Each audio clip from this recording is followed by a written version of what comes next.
যুক্ত ক্রিয়াযোগ, সুষুম্না অন্তর্মুখী প্রাণায়াম, সম্ভাবী মহামুদ্রা, কপালভাতি শিখতে চাইছেন? এটা আপনি ছাড়া গুরুদেব উত্তর পাওয়া যাবে, এগুলো ইউটিউবে উত্তর খুঁজে পাওয়া যাবে না। এগুলো ইউটিউবে অনেকের কাছেই নেই। তুমি জিজ্ঞাসা করে দেখ, অনেক সাধু সন্তের কাছে জিজ্ঞাসা করে দেখ। প্রশ্ন হাত তোলো। প্রশ্নটা কি বুঝেছো? প্রশ্নটা বুঝেছো? প্রশ্নটা কিন্তু খুব ডেঞ্জারাস কোশ্চেন এটা। তমগুণ খারাপ, বেশ খারাপ। তাহলে তমগুণ যখন বানাকে বয়, হাত নামো, তখন সাধনা কি করে বাধা হয়? অথচ যখন রজগুণ থাকে সেই সময় তো অত ভালো সাধনা হয় না। আবার বলা হচ্ছে রজগুণ ক্রিয়েট করে, তো সত্যগুণ ভালো সবাই বলেছেন, কিন্তু যোগী কখনো বলেননি সত্যগুণ ভালো। হ্যালো, ভালো করে শোনো।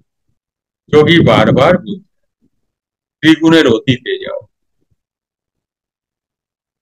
ত্রিগুণ ভালো না। কারণ তুমি যদি তমগুণ শিবলোকে যাও, আবার জন্মাতে হবে, আবার মরতে হবে।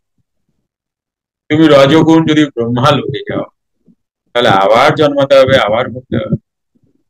তুমি যদি বিষ্ণু লোকে যাও সত্য, তাহলে আবার জন্মাতে হবে, আবার মরতে হবে। তাই যোগী খুব দূর দেখতে পেয়ে বলছেন, নেই চলেগা, সত্যগুণের ওপরে ওঠো। সত্যগুণেও থাকা চলবে না।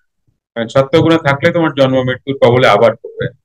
আচ্ছা, সত্যগুণ ক্রস করে গেলে, সত্যগুণ অতীতে গেলে কি জন্ম মৃত্যুর ওপারে যাওয়া যায় না?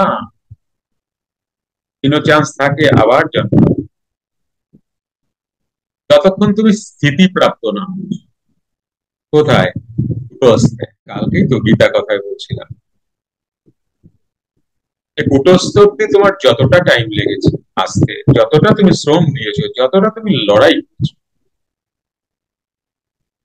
তো কুটস্থ থেকে সহস্রার ভেদ করতে, ব্রহ্মরন্ধ্র ভেদ করতে বা সহস্রার, যেটাই তোমরা বলো না কেন, সেই পোর্শনে আসতে কিন্তু আরো 3 গুণ সময় বেশি লাগবে।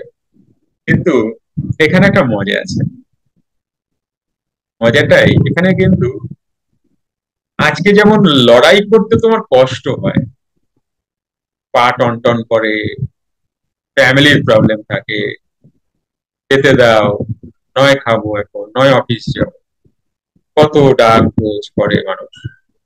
কারণ 4 ঘন্টা 5 ঘন্টা বসলে এগুলো আসবেই, তোমার এই বাধা।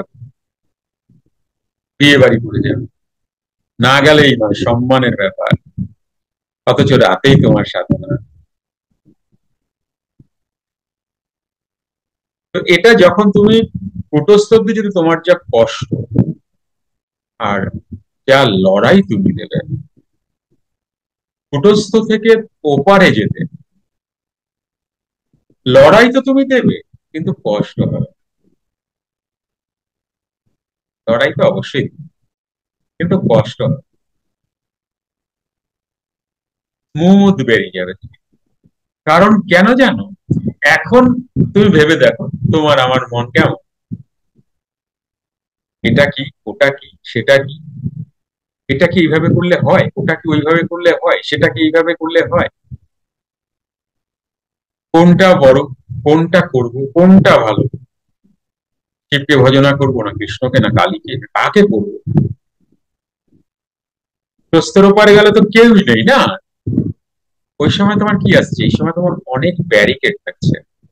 কার ব্যারিকেড? তোমারই বিলিভে, তুমি যা সঞ্চয় করেছো জন্ম জন্মান্তর, খারাপ, তোমার বিলিভ, তোমার বিশ্বাস, এগুলি তোমাকে আটকে রাখে।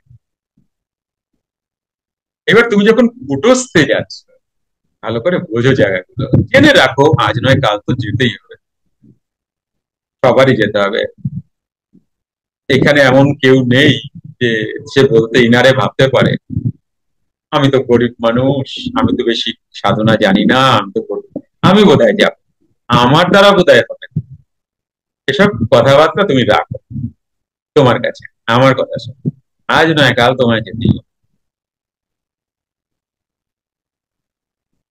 তাই দরিদ্র নারায়ণ বললে কিছু নাই, সবাই বড় লোক, সবার কাছে মেরুদণ্ড আছে, হার্ট আছে, কিডনি আছে, সবকিছু আছে, চোখ আছে, হাত পা আছে, গরিব সেই যদি তার কোনো অঙ্গ না থাকে এবং সে যদি সেটাকে ইউটিলাইজ করতে থাকে। আমার এইটা নাই, আমার কিছু দেবা। আবার কিছু কিছু অঙ্গহানি মানুষ কিন্তু নিজে ক্রিয়েট করে, তোমাকে চাইবেও না জীবনে। এবং উঠতে গেলে তুমি যদি তাকে সাপোর্ট করো, সে কিন্তু ন্যায় নিতে পারে না। আমি একটু ধরে দিই, তোমার মনে হবে সে পছন্দ করছে না, এরকম কিছু 2-4 জন পেয়ে যাবে যারা পছন্দ করেন, আমি আমার কাজ করবো। তখন কি আসবে? ওখানে তোমার সারেন্ডার থাকবে। আর এই সারেন্ডার মানে কার প্রতি? ওই সময় তো গুরু মেরে স্বর্গবাস হয়ে গেছে, ওই সময় তো তোমার গুরুও নাই। কারণ কি? তুমিও নাই। ওই সময় তোমার কোনো অবলম্বনই নাই। আজকে কার অবলম্বনে বেঁচে আছে? হীরা পিঙ্গল ফসফস ফসফস ফসফস ফসফস, এর অবলম্বনে বেঁচে আছে। কাল তো ওটাও থাকবে না, তার কোনো অবলম্বনই নাই। তখন তুমি কোথায় আছো? তুমি প্রাণে অধিষ্ঠান।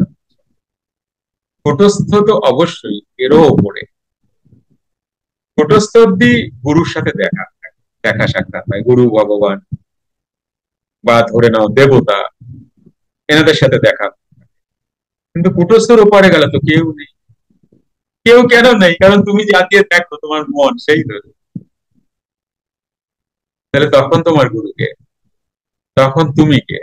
প্রাণ স্বরূপ, পুরো সিস্টেম। ও আছিস, তো লাস্ট বেঞ্চে কেন বসেছিস? লেটে ঢুকেছিস। এবার তাহলে আসি আমাদের চয়নের পয়েন্টে,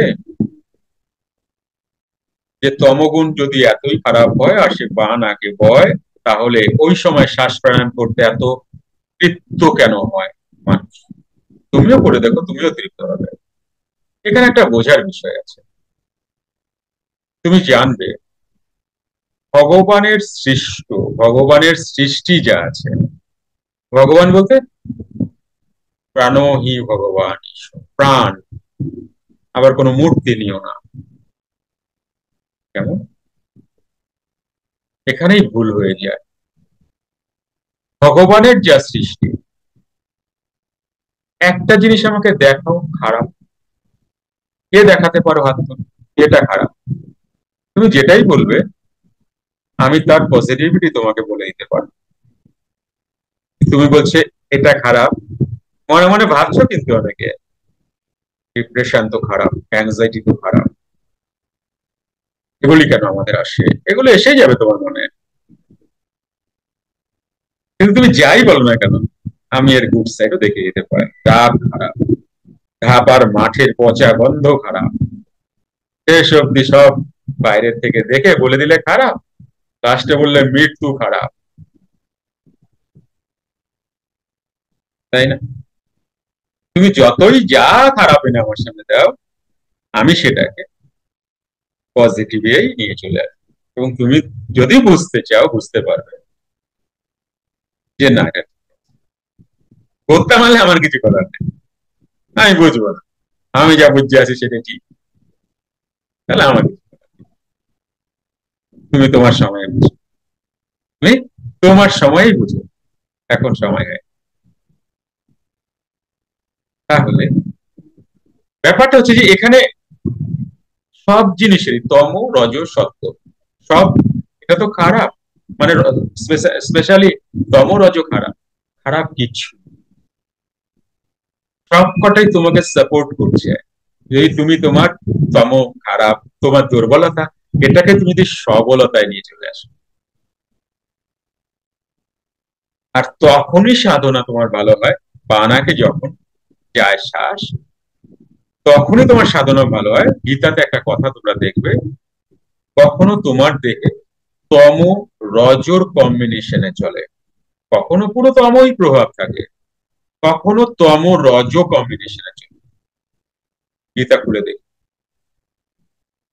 কখনো রজ সত্যের কম্বিনেশনে চলে। কি হয়? এখানে একটা ক্লু তোমরা পাবে, দিনের থেকে রাতের সাধনা ভালো হয়। রাতে মানে ভোরের আগে, আগ অব্দি, মানে 5টা 6টার আগে। সাধনা ভালো হবে। আর সেই সময় তো যোগীর বানাকেই শ্বাস। এবার তম রজ কম্বিনেশন, যে কারণে তুমি এত তৃপ্তি পাও। তুমি ভেবো না শুধু তমই আছে, রজ তো সাধনা করায়, তাহলে রজ তো তখন নেই। না না না, ভুল করছো। তম রজর কম্বিনেশনে তুমি পাওয়ারটা পেয়েছো। এখানে সব থেকে তুমি খারাপ পেয়েছো, সেখান থেকে শুরু হয় সব থেকে ভালোটা। সব থেকে খারাপ চারি যুগের মধ্যে কলিকাল, সব থেকে ভালো চারি যুগের মধ্যে কলিকাল। এটাকে তুমি ইউজ কি করছো? তুমি কি ইউজ করতে জানো? খারাপকে, তোমার দুর্বলতাকে সবলতাতে ইউজ করেছো কখন?